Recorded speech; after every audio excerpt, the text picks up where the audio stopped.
A todos vocês que nos acompanham no podcast J. Nunes, hoje nós temos a alegria de receber o nosso administrador da Diocese nesse tempo de vacância e é uma alegria recebê-lo, Padre Pacifal. E eu gostaria que você desse as boas-vindas também aos seus seguidores e falasse um pouco do seu currículo, que é tão extenso que não cabe na minha memória todas as coisas. Olá, Padre Josimar Nunes, olá você que o segue e que agora, neste momento, está me ouvindo também. Como ele falou, eu sou o Padre Pacifal. Eu vou fazer uma apresentação do ponto de vista mais profissional, acadêmica, porque este é um dos objetivos da nossa conversa de hoje.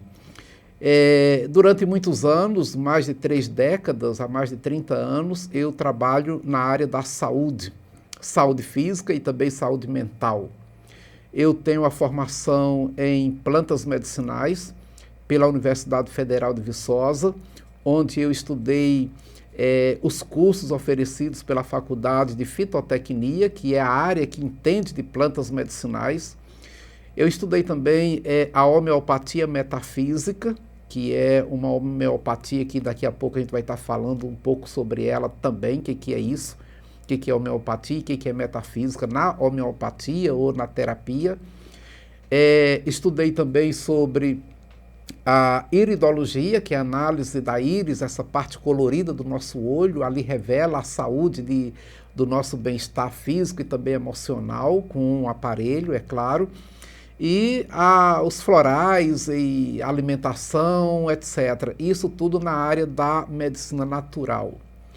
Na área da mente humana ou do psíquico, eu me graduei pela Unileste, na área da psicologia, e depois eu fiz pela PUC-Rio um estudo também de especialização em psicologia integrativa. Estudo também ainda até hoje a área da espiritualidade integrativa. Então, a minha vida, se tiver que resumir numa palavra, é o bem-estar físico, espiritual e psicológico. Muito bem. E é tão importante esse tema nos dias atuais e gostaríamos que o senhor, então, começasse a falar a respeito deste tema e o quão importante ele é para o momento que a nossa sociedade vive. Esse momento onde existe ansiedade demais, depressão demais, correria demais e pouco tempo para parar, respirar e ter uma vida equilibrada. Exato. Aliás, quando Deus fez o ser humano, ele fez para a gente viver. E viver bem. Não é viver de qualquer jeito. Portanto, o que é a saúde mesmo? A saúde, até a Organização Mundial de Saúde já define a saúde como bem-estar. E o bem-estar físico, social, psicológico, espiritual, etc. Ou seja, a partir do momento que eu vim a este mundo, eu vim com um plano divino. E o plano divino é eu estar bem comigo mesmo, consigo mesmo, eu estar bem com o outro, aquela pessoa que está perto de mim, que é o ser social, eu estar bem com o cosmos, com o mundo, a natureza, tudo que Deus fez está aí para me fazer bem, a água, o sol, a terra, a luz, tudo é para me fazer bem, inclusive os animais e as pessoas. E também estar bem com o Criador. Aquele que me fez, ele quer que eu esteja bem o tempo todo. Porém, a raça humana, vamos dizer assim, ela quebrou essa harmonia, esse bem-estar que foi feito, que foi criado, que estava no plano de Deus, e aí entrou o sofrimento. O sofrimento humano, psíquico, o sofrimento espiritual e o sofrimento físico também. Mas veja só, a mente, né? A nossa cabeça, o nosso pensamento faz a gente mentir. A doença, quando ela chega em nós, ela chega primeiro na nossa mente. E isso é interessante porque quando eu tenho um outro problema físico, seja um caroço, um tumor, um mal-estar, aquilo é o resultado do que eu pensei, consciente ou inconsciente. Aquilo foi somatizando, não somatizando somente no sentido mental, mas somatizando também no sentido biológico e até material, e aquilo foi se materializando no corpo da gente. E aí depois se descobre um tumor, se descobre uma fragilidade, se descobre uma bactéria, inclusive, se descobre um verme, etc. Mas tudo inicialmente veio de cima para baixo. Ou seja, a doença, na nossa teoria, né, as teorias que eu defendo, a doença ela vem de cima para baixo. Primeiramente, depois o corpo. E o contrário também é verdadeiro. A saúde, ela também vem primeiro de cima para baixo. Então, aquilo que eu penso, como eu penso, o modo que eu penso, é que vai me ajudar a tomar atitudes para que o que esteja dentro de mim e que seja algo de ruim, doentio, possa ser jogado fora. E nisso, a medicina natural, a medicina integrativa, ou as terapias integrativas, uma espiritualidade integrativa, uma psicologia integrativa e, por que não dizer até uma gestão integrativa, uma comunicação integrativa, tudo isso vai me ajudar a melhorar a minha qualidade de vida. Ou seja, nós sabemos que uma criança hoje, ela já tem depressão. Nós sabemos que um adolescente hoje já suicida. E que muitas vezes o problema não está na falta disso ou daquilo do ponto de vista material. Às vezes a criança teve pai e mãe, às vezes o jovem teve pai e mãe, família bem estruturada, tudo certinho, papai, mamãe, casados, escola boa, alimentação boa, ambiente bom, família educada, e de repente o jovem ou o adolescente suicida. Por quê? Ou por que tanta criança ela vem já com um grau elevado de autismo? Ou por que será que outras crianças nascem com problemas ligados ao seu biológico, considerando aí uma criança com uma deficiência física ou uma deficiência intelectual? Tudo tem um porquê. O que acontece é que nós nem sempre sabemos o porquê de tudo que acontece na nossa vida. E por incrível que pareça, até quando um dedo da gente incha ou dói lá no pé, que é uma área própria do, vamos dizer assim, de um ortopedista, quebrou um ossinho do dedo lá do pé, aquele menor dedo que a gente tem, o dedo mínimo do pé. O que isso tem a ver com a nossa mente? E por incrível que pareça, mesmo que eu tenha mesmo que eu tenha tropeçado numa pedra, aquilo tem um sentido. Aquilo teve um porquê mental. E eu falo por conta própria, né? Eu fui quebrado, né? Você é testemunha que eu caí há uns 10 anos e quebrei o fêmur, quebrei o osso, quebrei tudo na minha perna. Por que será? Né? O que estava na minha mente que eu não consegui fazer a leitura, não consegui interpretar e levei aquele tombo?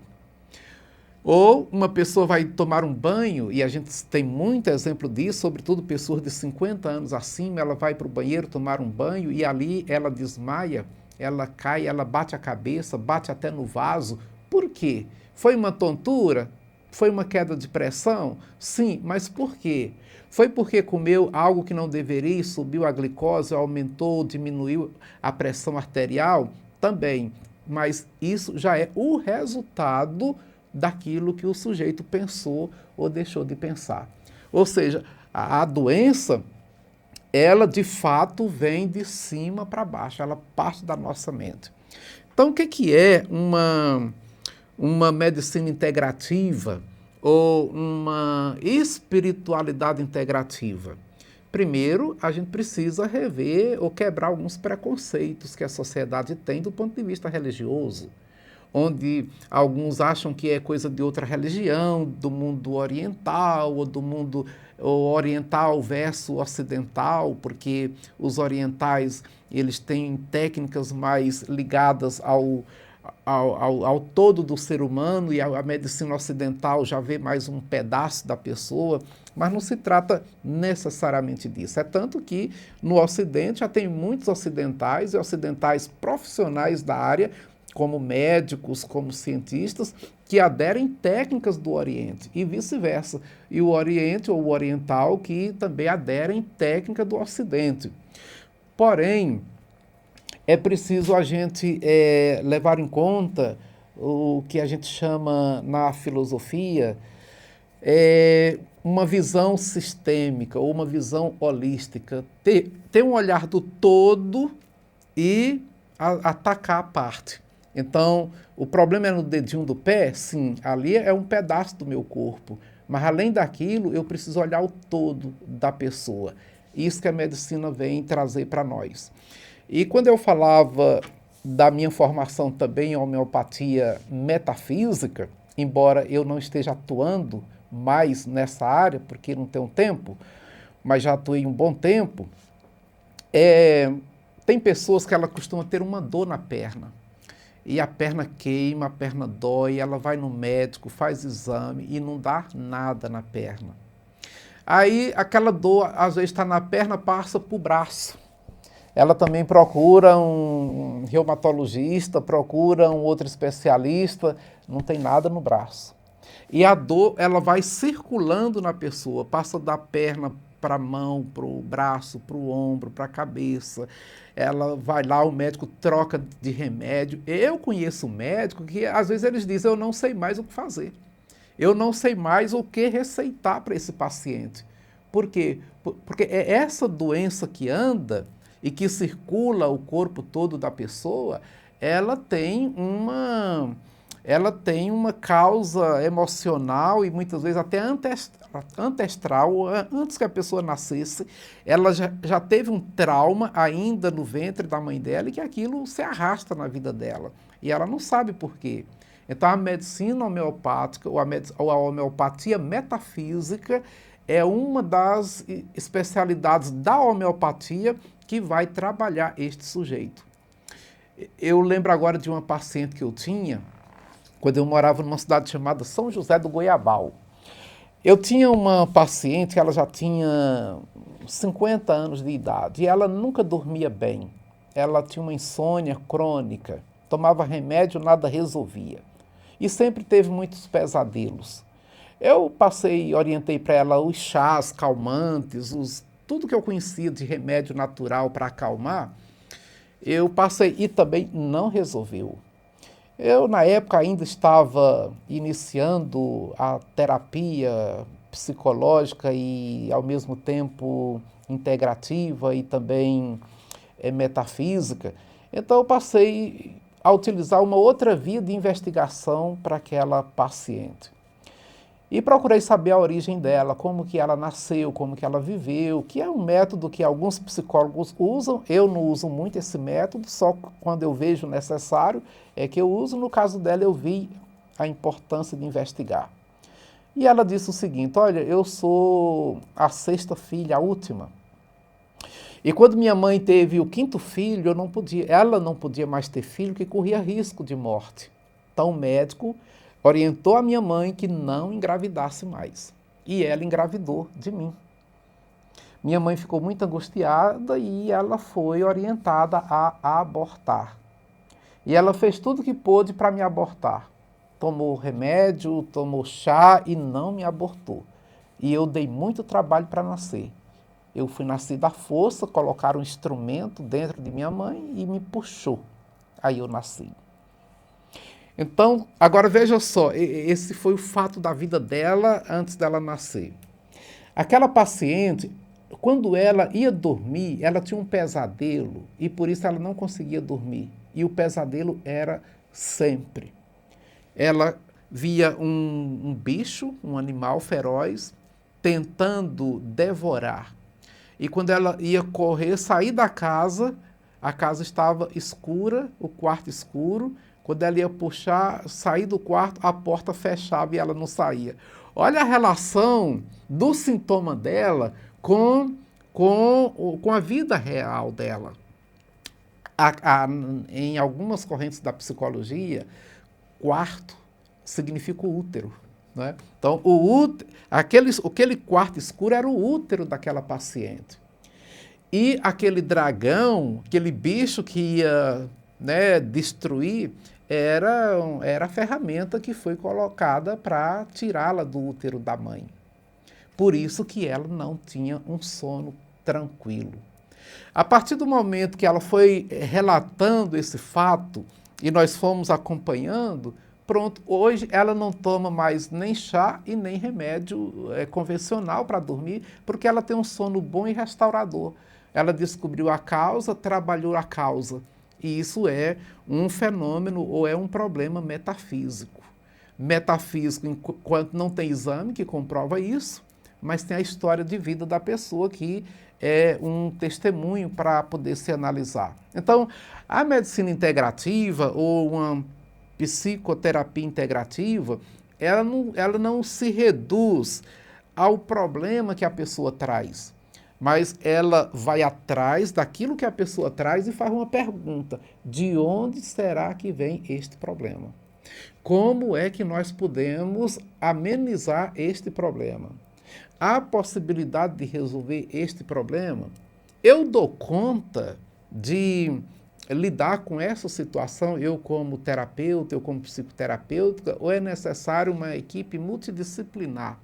Como é que nós vamos fazer isso? É aí que entra esse conceito que é muito usado na Europa, nos Estados Unidos, no Brasil, sobretudo nas cidades mais desenvolvidas, inclusive Ipatinga, que já é uma cidade, né, bem desenvolvida. É a partir daí que surgem os profissionais integrativos. Então, um nutricionista integrativo, um médico integrativo, um psicólogo integrativo, e trazendo para o mundo religioso, eu diria também um padre, um pastor integrativo, ou uma freira, ou um agente de pastoral integrativo, que olhe a pessoa na sua integratividade. Porque há uma conexão entre o ser humano e a natureza, e não tem como negar isso. Tanto a natureza física, a terra, a água, o sol, o ar, como já diziam os pré-socráticos, né? Quando eles relatam sobre a origem da vida, como que a vida foi originada, e cada um traz uma origem da vida nas suas teorias, mas o integrativo ele junta tudo. E a gente vai ver que nós somos água, por isso nosso corpo, né, 80% de água, ou 70% de água, líquido. Por isso também nós somos fogo, e por isso que a gente tem uma temperatura. Quem for no médico agora, ele vai olhar a temperatura. A gente tem que ter uma temperatura que nos mantém vivos. Quando a gente morre, essa temperatura acaba, porque a gente já não tem mais energia, não tem mais fogo nenhum. Mas também nós somos terra. É tanto que quando a gente não existe mais, o nosso corpo, ele se transforma em terra de novo, porque nós somos pó, e ao pó nós voltaremos a ser. Então nós somos água, somos terra, somos fogo, mas nós somos também o ar. Né?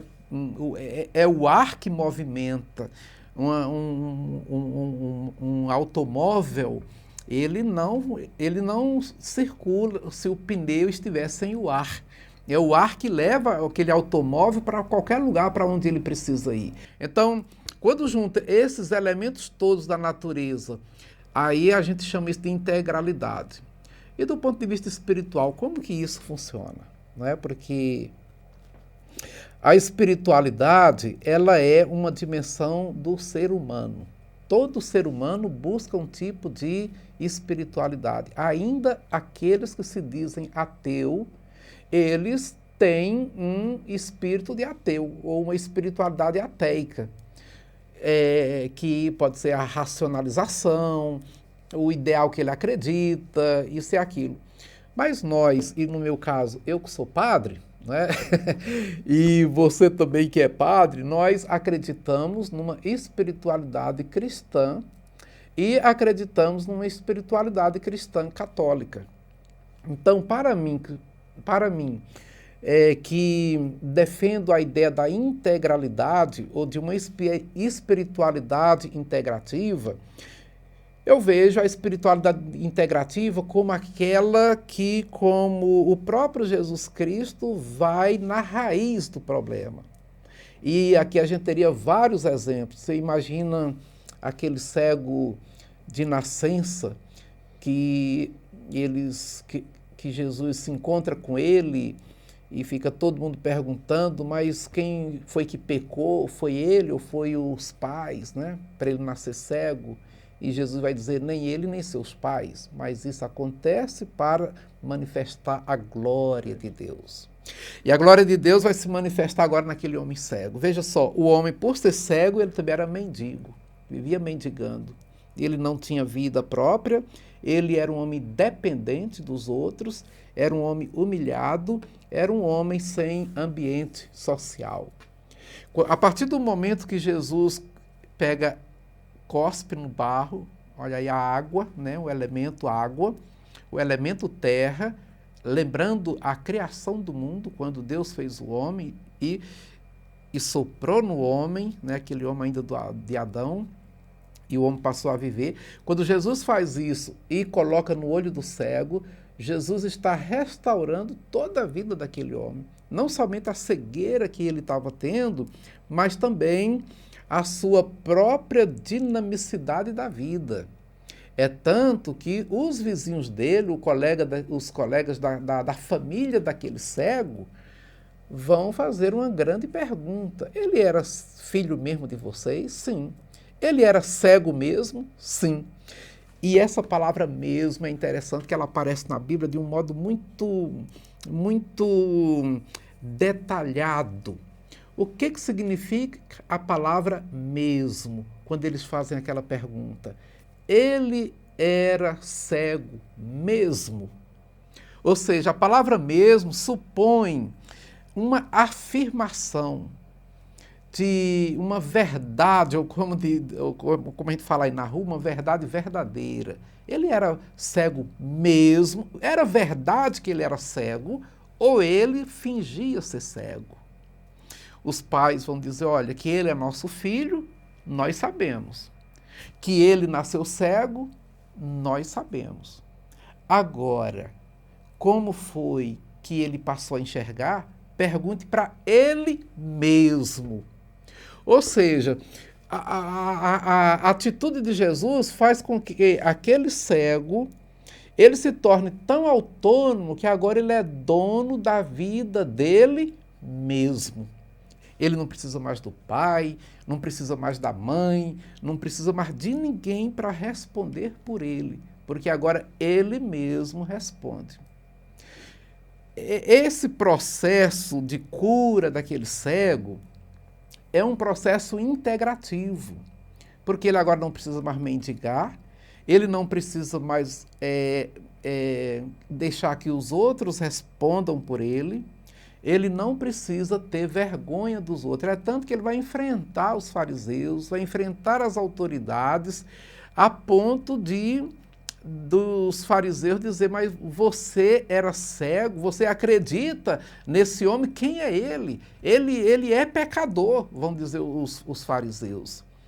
E olha a abertura mental e espiritual daquele cego. Ele vai ironizar os fariseus dizendo, se ele é pecador, eu não sei. Mas o que eu sei é que eu era cego e agora vejo. E vocês dizem que adoram um Deus, mas, no entretanto, vocês nunca fizeram enxergar. Olha só a libertação daquele homem cego. A medicina integrativa, uma espiritualidade integrativa, é uma espiritualidade que ajuda a pessoa a enxergar a própria vida. E aí a pessoa vai enxergando a própria vida na medida que ela vai buscando algo de bom para ela. Padre Parsifal, você falando sobre a integridade e ao mesmo tempo da espiritualidade, nós vemos que na atualidade, cada vez mais nós vemos profissionais que se especializam em determinada área do corpo. Antigamente, muito décadas atrás, nós tínhamos um único médico que cuidava do corpo inteiro e às vezes numa vila e ia passando de vila em vila e cuidava do corpo inteiro. E hoje nós temos médicos especializados, cada um numa área do corpo. Quando se fala em integridade, mas ao mesmo tempo nós vivemos numa sociedade que ainda fragmenta o corpo. Gostaria que o senhor falasse um pouco a respeito dessa diferença, né, que na história houve de partir do todo para o fragmento. Exato, é uma experiência que hoje já não dá mais tão certo na sua totalidade, essa fragmentação. Mas eu vou voltar lá na história da medicina. Em primeiro lugar, a medicina, na sua origem, quando ainda não era medicina, ou reconhecida como uma profissão, ela era considerada, e sobretudo no seu primórdio, era considerada uma profissão pecaminosa. O médico era rejeitado pelas religiões, sobretudo pela religião. Bem, aqui a gente não pode falar quais as religiões, que hoje tudo é motivo de processo, mas tinha religiões ou grupos ideológicos na época que achavam que o médico era coisa do demônio, não era coisa divina.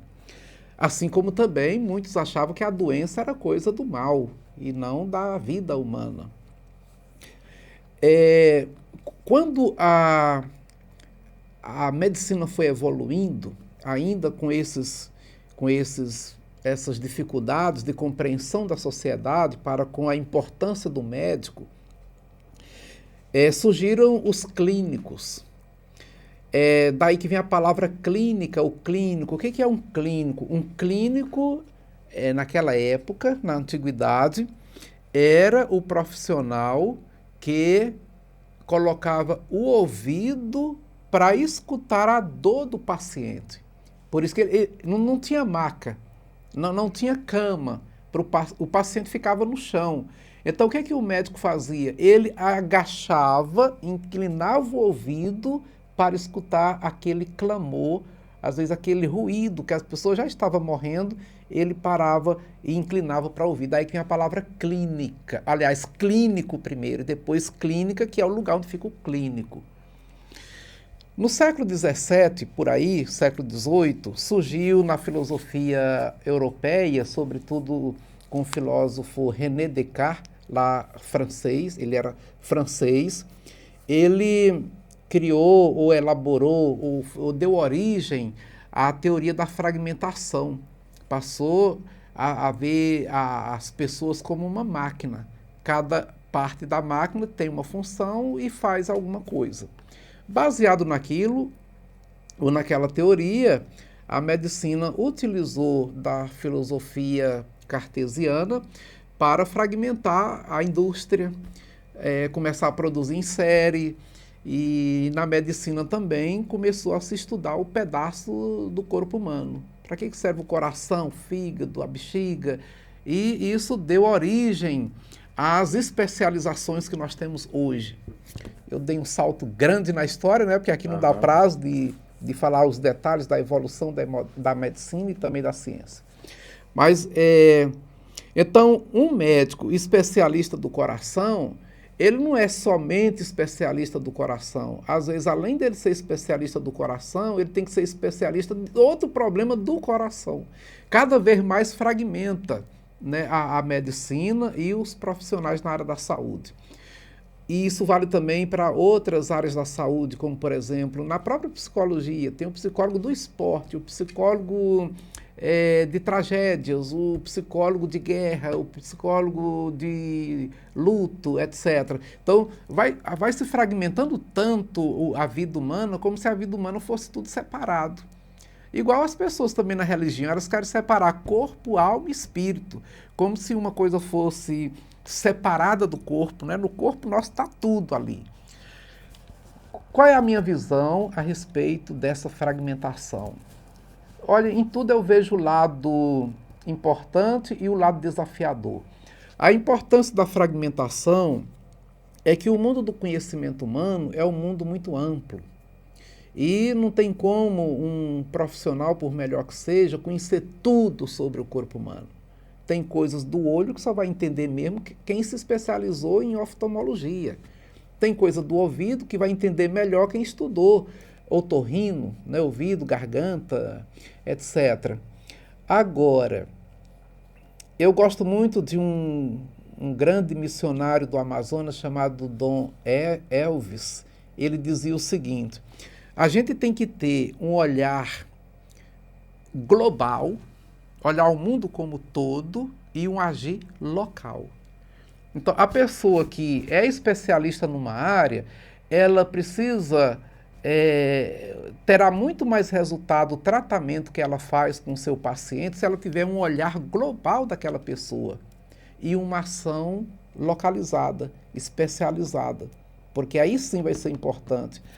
Então, eu penso que mais do que criticar uma fragmentação, eu prefiro integrar, né, os conhecimentos que uma pessoa tem com a vida que aquela pessoa traz para poder ela melhorar a sua qualidade de vida.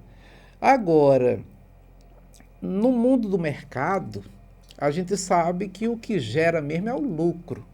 Então, muita gente se especializa em alguma coisa, seja da saúde, seja também de outro aspecto, de outro setor social, para lucrar. Mesmo assim, um lucro no mercado que não tem como foco uma integração total da pessoa, chega um momento também que aquilo se torna uma frustração. Então, até no mercado, nos negócios, nas grandes obras que acontecem, precisa ter essa visão local, aliás, global e uma atenção local. Então, vamos imaginar uma cidade que constrói muitos prédios e a cidade é pequena. Para onde que vai o esgoto? Quando chover, para onde que vai a água que, além daqueles usuários utilizam, vem a água da chuva? Se o construtor, o empreendedor, junto com o gestor da cidade, tiver uma visão global, eles vão poder fazer esse cálculo de modo de que aquela localidade não seja tão danificada quando vier uma chuva com uma gravidade maior. Agora, se ele olhar somente o lucro e a construção do prédio, ele vai ter uma frustração muito grande na hora que vier uma chuva, um volume de água que não está sendo esperada para aquela região e para aquele momento. Então, a fragmentação ela ajuda, porque ajuda a resolver a situação local, mas não pode esquecer de vista uma visão global, integrativa da pessoa. A visão global, e nesse sentido é que a medicina antiga, eles tinham essa visão do todo, porque naquela época também eram menos os recursos e também a própria oferta para tudo que se consumia. Então você vai hoje, por exemplo, no supermercado, tem quantos tipos de macarrão para comprar? Quantos tipos de arroz para comprar? Inúmeros. Inúmeros. Quanto tipo de carnes e de enlatados, etc. Você tem uma quantidade enorme que você, quando vai no supermercado hoje fazer compra, tem que gastar uma manhã inteira ou uma tarde inteira. Você tem que olhar, tem que ler, colocar no carrinho para levar para casa. Antigamente não. Era só aquilo que se produzia, às vezes até no quintal da casa. Então, daquela forma também, o ser humano, o médico, o clínico, olhava para uma pessoa e já analisava o olho. Estava azul, anemia. Está amarelo, problema de fígado. Olhava para a barriga. Está grande, é verme, é lombriga. Vamos passar uma planta chamada Santa Maria. E aí a pessoa já tomava aquilo com leite, com açúcar em jejum e as lombrigas saíam, né? Era tudo assim, era na base do olhar. Então era um olhar completo. O médico olhava, já via a palidez da pessoa, o tom de voz da pessoa, porque quando a pessoa fica doente, o tom de voz dela a energia fica mais frágil, a bateria fica arriada, o olhar, a pessoa não abre bem os olhos, ela não tem força para abrir os olhos, a língua da pessoa. Então, tudo isso os médicos antigos olhavam, analisavam e davam orientação. A especialização vem depois para dizer, olha, a gente olhando é o fígado, mas que problema do fígado? Aí sim é importante esse olhar fragmentado para ir lá naquilo que está de mais específico, naquele local que está gerando o sofrimento para aquela pessoa. Quando nós falamos da medicina, e principalmente na medicina atual,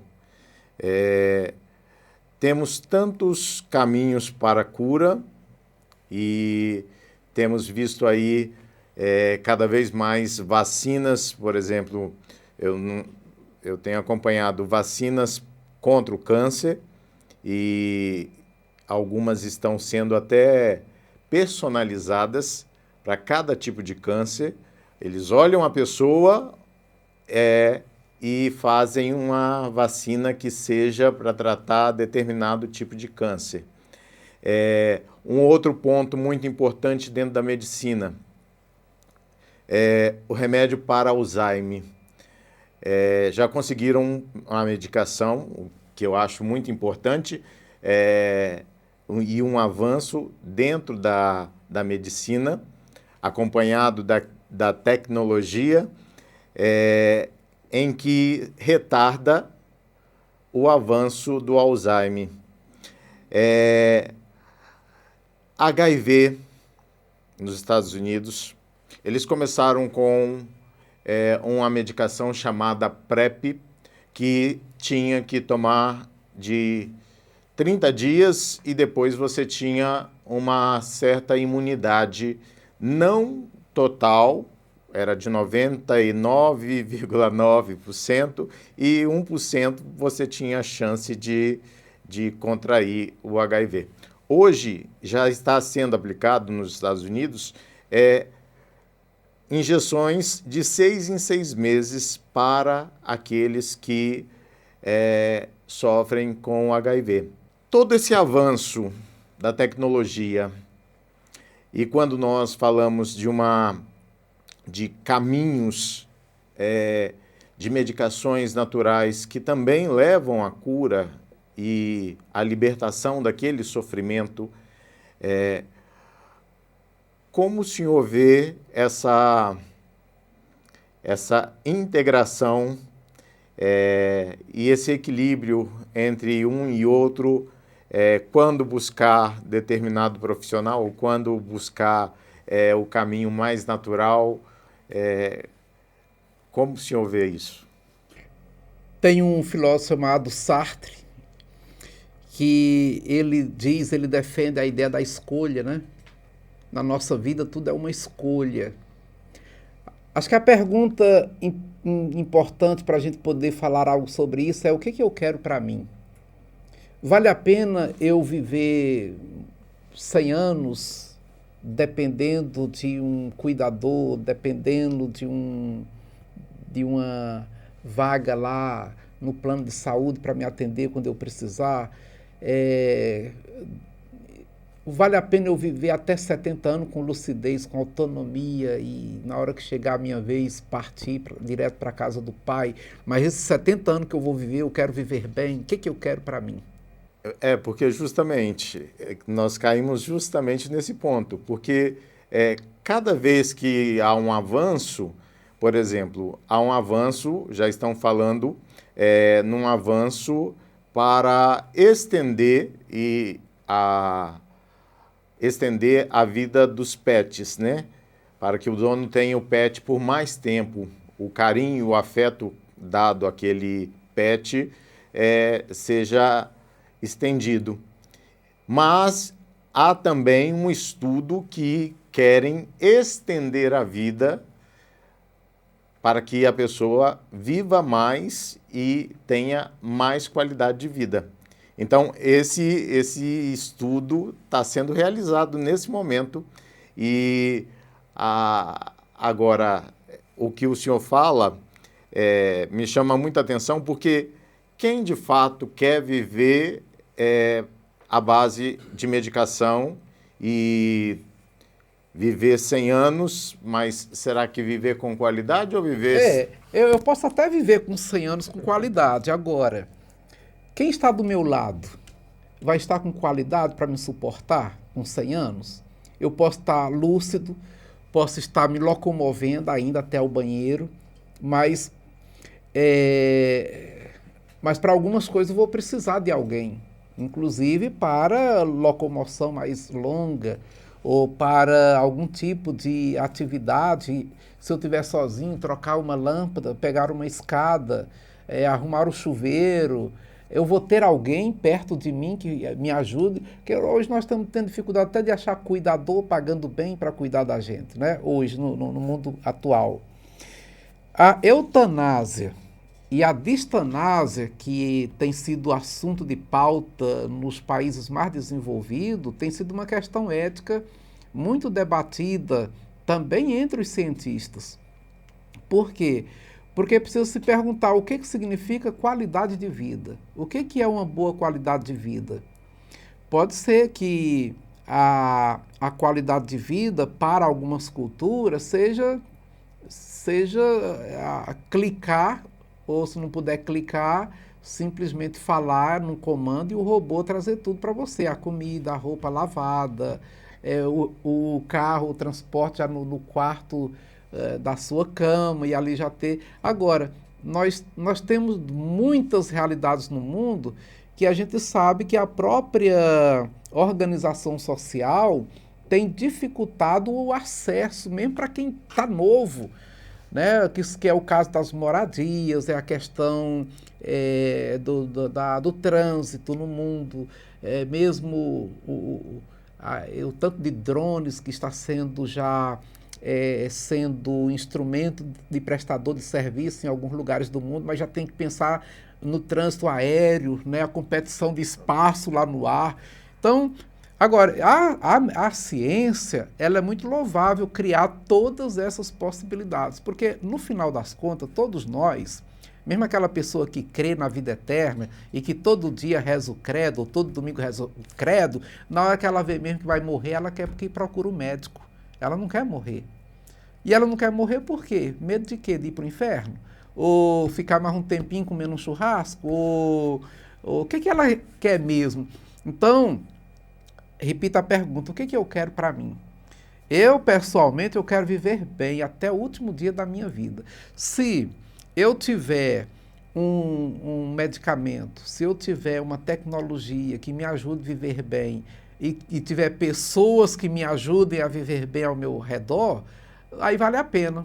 Mas se não, é preferível, diz a Bíblia, que é melhor morrer do que viver uma vida cruel.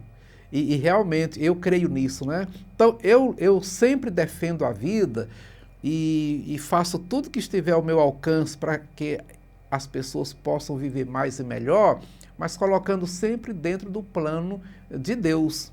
O plano de Deus é um plano de vida, mas na sua totalidade. E chega um momento que, para ter essa vida na sua totalidade, integratividade eterna, precisa romper com esse mundo. E aí a gente vai tranquilamente, é só dizer, segura nas mãos de Deus e vai. E eu penso a respeito disso que o próprio Deus prepara. Principalmente quando me deparo com pessoas que falam, a gente que atende muitas pessoas, e às vezes nos deparamos com pessoas que têm medo dessa passagem, né? Dessa passagem desta vida para a vida definitiva na presença de Deus. E uma das questões hoje é ter qualidade de vida significa viver até quantos anos? E outra coisa, além dessa qualidade de vida, a liberdade de escolha, nós falamos um pouco da liberdade de escolher, quando se fala em suicídio assistido. Uma vez que países começou com, se eu não me engano, com a Suíça, e tem se estendido por diversos países um processo de escolher colocar um fim na própria vida, porque já não aguentam mais, porque o corpo já não corresponde àquilo que era antes, ou porque estão num processo de Alzheimer. E tem até um filme, né, Como Eu Era Antes de Você, que trata justamente disso, da escolha pelo ponto final da vida. E o ponto final da vida para essa pessoa é uma libertação. Então, aqueles que têm medo, muitas vezes, da morte, eu sempre falo, Deus prepara, Deus cuida. No momento final, Deus nos prepara de uma maneira que nos traz uma paz imensa para colocar um ponto final nessa história que começou para alguns de uma maneira tão bela e para outros de uma maneira tão traumática. Mas em todos os casos terá um ponto final. Ainda que a sua história seja a melhor história do mundo ou a pior história do mundo, como o senhor trouxe a questão daquela que tinha dificuldade de dormir. Mas haverá um ponto final. Exatamente. Esse ponto final, a gente não sabe, e só se a tecnologia antecipar, né, porque ela pode, né, antecipar a nossa morte e a gente morrer. Agora, eu acredito que a gente tem medo da morte quando a gente também tem medo da vida. Porque se a gente viver bem, a gente morre bem. E a gente vivendo bem, a morte, ela se torna bendita, né? Como diz um dos cantos aí da igreja, a morte se torna bendita porque ela é a nossa libertação. Mas e cada região tem uma cultura de ver a morte como algo bom, como algo positivo. A Sagrada Escritura vê a morte em si como inimiga, né? Como o maior inimigo de Deus, inclusive, o último inimigo a ser destruído é a morte, porque a morte de fato não presta em si. Agora, a pessoa que morre, se ela viveu uma vida buscando aquilo que vai fazer bem para si e para os outros, mesmo que ela tenha sofrimento, no final, ela vê que valeu a pena, né? Porque pela fé nós acreditamos nisso. Como nós temos fé, então a gente acredita que após o sofrimento natural das pessoas, ela tem uma libertação total e integral. Você falava da vacina, né? Vacinas e outras coisas. As vacinas, elas trazem para nós muitas consequências que a ciência ainda não tem como realmente dizer foi por causa dela ou não. Porque há uma incógnita diante das vacinas. Mesmo assim, a gente sabe que vários casos de doença no mundo foram radicalizados graças às vacinas. E quando a gente tem que, como diz o mineiro, né, medir a água e o fubá. Então, a gente vê, o que acontece mais? Se vacina, vive mais e melhor, então vamos vacinar. Se não vacina, morre mais. Então, aliás, se não vacina, vive mais, então não vamos vacinar. Agora, o excesso de vacina, e o veneno está sempre na dose, né? Então o excesso de vacina pode trazer, sim, para nós algumas consequências que, nesse momento, acredito que não tem como a gente provar. Mas que pode trazer alguma coisa, pode sim. Mas, mesmo assim, o benefício maior ainda sobretudo para alguns tipos de vacinas que a gente já teve histórico aqui no Brasil, como o sarampo, né, que quase toda criança que nascia ficava com sarampo. Hoje em dia, a gente quase que nem vê mais falar no sarampo. A própria vacina para problemas de pulmão para o idoso ou para a criança, né, a pneumocócica que se toma também, ajuda muito quando vem uma gripe, uma pneumonia, etc., tem ajudado muito. Então a gente tem que analisar e não ficar assim com medo, porque o medo também atrai doença. Você quer ter doença, fique com medo. O medo impede a pessoa de progredir, o medo impede a pessoa de se curar, o medo impede a pessoa de buscar um tratamento, o medo impede a pessoa de se libertar. Tem medo? Busca ajuda. A gente não precisa ser um polivalente, um super-homem, uma super-mulher, achar que tem coragem para tudo. Não, o medo é natural. Todos nós temos medo. Agora a pergunta é, o que eu faço com o medo que eu tenho? Aqui está o símbolo do Superman. Colocaram para mim o símbolo do Superman. Eu penso que, dentre todas essas questões, que são muito importantes, e o senhor falou muito bem,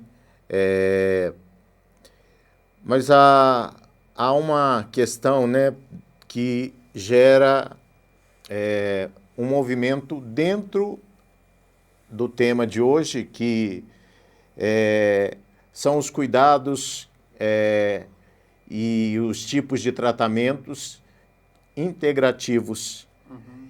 E se o senhor puder falar para nós um pouco a respeito desses tratamentos. E eu sou uma pessoa que já passei por esses tratamentos e digo que tem um resultado. Eu gostaria que o senhor apresentasse. Tá. Eu vou falar alguns deles, né? Começar pela acupuntura. A medicina tradicional chinesa, ela é a campeã, é a mãe, vamos dizer assim, da acupuntura. Quando na época ainda não se tinha a agulha que se tem hoje, usava agulha feita de pedra ou de espinha de peixe, até chegar às agulhas fininhas que a gente tem hoje. Na medicina tradicional chinesa, tudo em nós é energia. E quando a gente tem uma doença, uma dor, ou algum sintoma ligado à ansiedade, a algum problema mental, é porque há o excesso, a falta dessa energia circulando em nosso corpo. E quando é feita a técnica da acupuntura, essas energias se espalham pelo corpo e harmonizam a pessoa. Então, a acupuntura é uma dessas terapias orientais e, ao mesmo tempo, já ocidental também. E faz um benefício muito grande. Inclusive, existem no mundo dentistas que eles aplicam a acupuntura antes de aplicar a anestesia, justamente para neutralizar a dor da anestesia, que ainda que seja em segundo, aquilo possa gerar um mal no paciente quando está na cadeira do dentista, porque tem gente que fica com trauma de dentista, que ao chegar parece que a dor aumenta.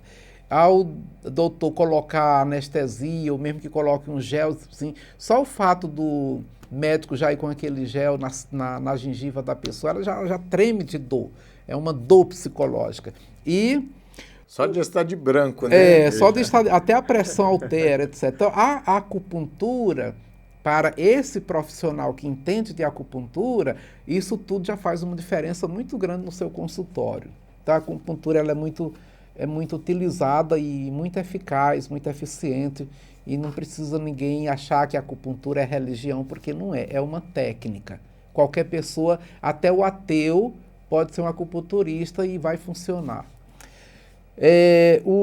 Depois a gente tem os florais. Entre os florais, nós temos os florais de Bach e os florais de Minas, que são essência feita das flores para problemas emocionais, sobretudo problemas emocionais ligados à depressão, à insônia, também a problemas neurológicos, né? Eu acho que quando você, uma hora, puder trazer um terapeuta em floral para esses casos aqui, é muito bom, porque ajuda muito, desde a infância até a velhice.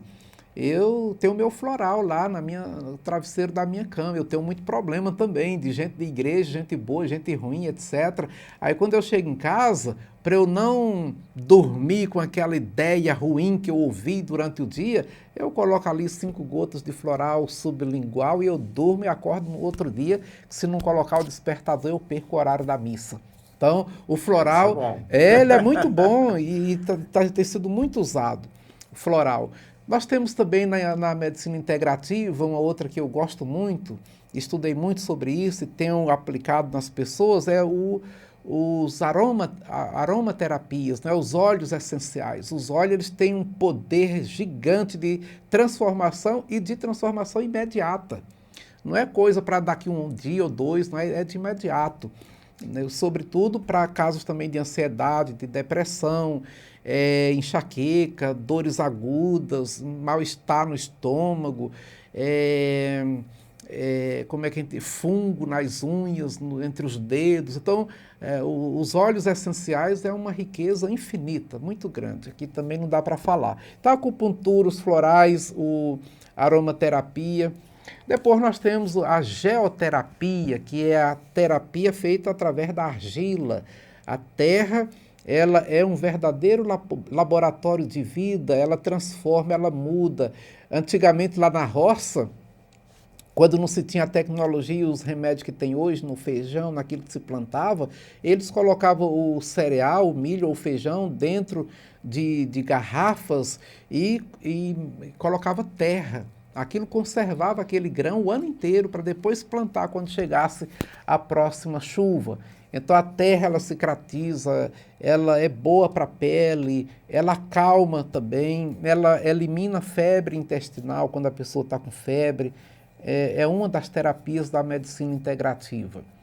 Depois nós temos também o que a gente chama de a alimentação, que está na linha da nutrição, mas que também, como dizia Hipócrates, que é o pai da medicina, ele já dizia que o seu alimento seja o teu remédio e que o teu remédio seja o teu alimento. Então, está doente, primeiro precisa pensar, o que eu vou comer? Ou o que eu estou comendo que está gerando esse problema em mim? Faz parte da medicina integrativa, uma boa alimentação, uma alimentação de qualidade, aí também tem ou vegetarianismo ou vegano, e aí você vai fazer as suas escolhas sabendo que tem as limitações em todas elas. Uma pessoa vegetariana ou uma pessoa vegana, ela vai ter alguma carência de vitamina B12 que vai encontrar mais nas carnes vermelhas. Então, se você é vegetariano ou vegano, é bom de vez em quando tomar um suplemento dessas vitaminas para poder também você não ficar com a imunidade baixa. E aí nós temos a hidroterapia, que é a cura pela água, que aí vai desde os banhos alternados, quente e frio, banhos com chás, né, banhos escalda-pés, que é muito utilizado também nessas clínicas de terapias naturais, onde a gente encontra. Uma dessas clínicas a gente encontra numa casa de freira, umas irmãs, que elas são irmãzinhas da Imaculada Conceição, fica lá em Igarapé, e ali perto de Belo Horizonte, elas têm tudo que se come, que se toma, é produzido lá mesmo, sem agrotóxicos, sem veneno, e usa desde da massoterapia até a acupuntura e essas coisas todas que a medicina natural oferece. Depois nós temos também os fitoterápicos, que é uma linha gigante de opções de remédios feitos das plantas, que também era muito utilizado no passado. A pessoa passava mal de comer demais, então tomava um boldo. A pessoa passava mal, tomava um chá de folha de mamão. Isso ainda existe até hoje. E, aliás, a própria medicina, ela utiliza também desses bens naturais, e por isso que é uma briga muito grande, onde os grandes laboratórios internacionais querem tomar a Amazônia, justamente por causa do bioma que ali existe, que tem um potencial medicinal incalculável. Mas faz parte da medicina integrativa. E depois nós vamos ter também a apicultura, né? Então o mel, a abelha, o própolis, que uma série de Tem lugar no Japão e até no Brasil mesmo, São Paulo, Rio de Janeiro e outras grandes cidades, que faz terapia com pessoas deprimidas com o ferrão da abelha. É, Ferrou a pessoa mesmo com a abelha para ela se despertar, e a abelha transmite para o organismo da pessoa aquilo que ela está necessitando para melhorar o seu humor, etc. O senhor falando a respeito disso, recentemente eu vi uma linha de tratamento para o câncer de mama e que estava dando resultados significativos e importantes de abelhas no tratamento de câncer de mama, principalmente de mama, né? Então, de fato, tem essa vasta quantidade e opções de tratamentos. Nós só não temos o conhecimento, né? Por isso é importante o senhor falar, porque as irmãs ali em Igarapé, tem alguma irmã que o senhor destaca que ficaria responsável pela casa? Tem. Irmã Graciema. Irmã Graciema é uma freira já de 82 anos de vida. Desses 82 anos de vida, ela tem mais de 40 anos de experiência nessa área de medicina integrativa, e ela tem, ali em Igarapé, ela tem 2 tipos de tratamento. Uma casa ela construiu para receber pessoas com depressão. E aquelas pessoas ficam 10 dias na casa. Durante o dia inteiro, de hora em hora, tem uma terapia. Então você imagina 10 dias, de hora em hora, tem uma terapia. A pessoa sai outra, sai totalmente renovada e com toda uma equipe de pessoas preparadas para aquilo. E a irmã criou outra casa, um anexo, para receber pessoas que têm exclusivamente problema de câncer. Ali a pessoa fica 30 dias, onde ela faz uma desintoxicação total do sangue, do intestino, uma limpeza geral, e as pessoas voltam outra para casa. A gente tem muitos relatos de pessoas que foram para lá cancerosas e até com metástase no corpo, e saiu de lá e o médico disse: eu não acredito, você estava cheio de tumor e agora cadê os tumores? Sumiram. Mas por quê? Por causa dessas terapias que são aplicadas lá. Eu estive lá agora o mês passado fazendo uma visita e dando um pequeno atendimento lá na área da espiritualidade, e estive com uma paciente que ela já estava com toda a cirurgia marcada para tirar o tumor. Ela ficou naquela casa das irmãs, fez o tratamento antes da cirurgia, fez o tratamento, repetiu o exame, não tinha mais nada. Ou seja, por quê? Porque o que é o tumor? É o acúmulo de substâncias, de células cancerígenas que se acumulam em algum lugar. Se você só vai e tira, como dizia o povo antigamente, tirar com a faca, muitos dão certo por causa de todo o processo de quimioterapia, radioterapia que faz, e outras podem não dar certo, porque a coisa não sai 100% em todas as pessoas. E fazendo uma dieta bem orientada, com um conjunto de terapias, aí pronto. E aquela paciente que ali estava, é tudo gente assim da área mesmo da saúde, gente que é donos de farmácia, médico, etc., e que viram esse resultado. E tem vários outros. Então, lá o nome chama Centro de Vida Madre Clarice. É só olhar aí na internet, vocês vão encontrar Centro de Vida Madre Clarice. Ali vocês vão encontrar uma casa onde faz um tratamento integral da pessoa. Espiritualidade profunda, psicologia, desintoxicação, exercícios físicos, e a pessoa sai bem renovada daquele ambiente para dar continuidade em casa, porque ele é apenas uma escola, vamos dizer assim, onde a gente vai aprender na prática como fazer em casa. Eu, por exemplo, o leite que eu tomo, que a gente sabe que o leite de gado ou leite de caixinha é tudo cheio de remédio, mas ao mesmo tempo a gente precisa também do leite. Então eu tomo meu leite feito de semente de girassol.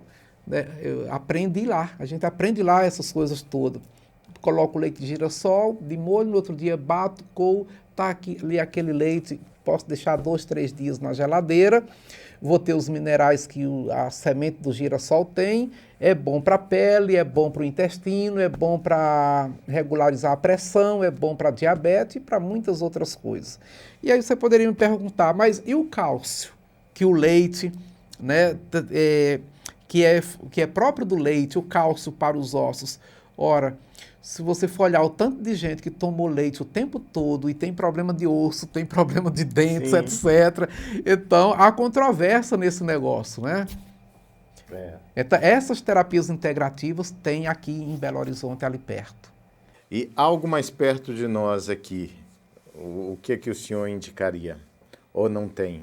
Aqui temos profissionais isolados, né? Tem o doutor José Geraldo, que atende ali no Horto, ele até trabalhou muito tempo na policlínica aqui de Ipatinga e ele é um homeopata, ele tem uma equipe de pessoas ali no Horto que atende também com acupuntura, atende com outras terapias. De cabeça assim agora aqui de Ipatinga que eu conheça é o doutor José Geraldo, mas tem outros profissionais aqui. E lá em Timóteo eu sei que tem a Raimunda. Raimunda trabalha com floral, trabalha com auriculoterapia, trabalha com fitoterapia. Ela também tem um acompanhamento muito, muito bom pela Universidade Federal de Viçosa. E tem, acho que lá em Timóteo tinha, esqueci o nome dela agora, lá do Instituto Vita, que também ela trabalhava muito nessa área, creio que ainda trabalha, mas quem é do Instituto Vita sabe quem é. Padre, eu agradeço pela sua presença e agradeço pelo grande ensinamento que nos deu nesse dia e pode ter certeza que haverá outros momentos para a volta, viu? Tá bom, eu que agradeço. Eu gostaria de deixar uma mensagem bem pontual, no sentido assim, a gente se observar, prestar atenção em nós mesmos, né? Como é que eu estou? E para isso eu lembro da história do discípulo que procurou o mestre e disse assim, ô mestre, eu queria ser sábio, queria ter a sabedoria que o senhor tem, como é que eu faço para eu ficar sábio como o senhor? E o mestre disse, olha, eu vou pedir para você se preparar, prepare durante um ano. E ele, tá bom, o que eu tenho que fazer durante o ano? Aí o mestre disse, se auto-observe, preste atenção em tudo que você for fazer na sua vida, preste atenção. Depois de um ano você vem, a gente faz o último teste. Aí ele foi para a casa dele, ele se observava, prestava atenção em tudo e chegou o dia da prova. No dia da prova, caiu uma chuva que ele não podia sair de casa sem guarda-chuva. Ele pensou, e agora, como é que vai ser? Mas a prova é hoje, eu não posso deixar para outro dia. Então, pegou o guarda-chuva, subiu a montanha, porque o mestre ficava numa casa lá em cima, uma casa muito simples. E ele subiu com aquele guarda-chuva, com todo sacrifício, chegou lá, bateu a porta. Mestre! O mestre abriu a porta e ele tirou as sandálias, né? Porque para entrar na cabana do mestre tinha que entrar descalço, sem nada, tá livre. Então ele deixou a sandália, deixou o guarda-chuva lá fora. E o mestre disse, olha, que bom que você veio, entra, eu vou te fazer apenas 3 perguntas. Se você passar, se errar uma delas, você ainda não alcançou a sabedoria. Pois não, mestre, qual é a primeira pergunta? O mestre perguntou, quando você veio, com essa chuva toda, como é que você fez para chegar até aqui? Ele disse, mestre, eu usei o guarda-chuva. Tá bom. Segunda pergunta, quando você entrou aqui na cabana, o que você deixou lá fora? Ele disse, eu deixei o guarda-chuva e as sandálias. Muito bem. Então agora a última pergunta. De qual lado você deixou o guarda-chuva? Do lado esquerdo ou do lado direito? Aí ele não sabia, porque ele não prestou atenção em tudo, no último detalhe. Então, que a gente preste atenção na nossa vida e com certeza a gente se torna sábios da vida. Muito bem. Obrigado. Obrigado. Eu que agradeço pela tua presença.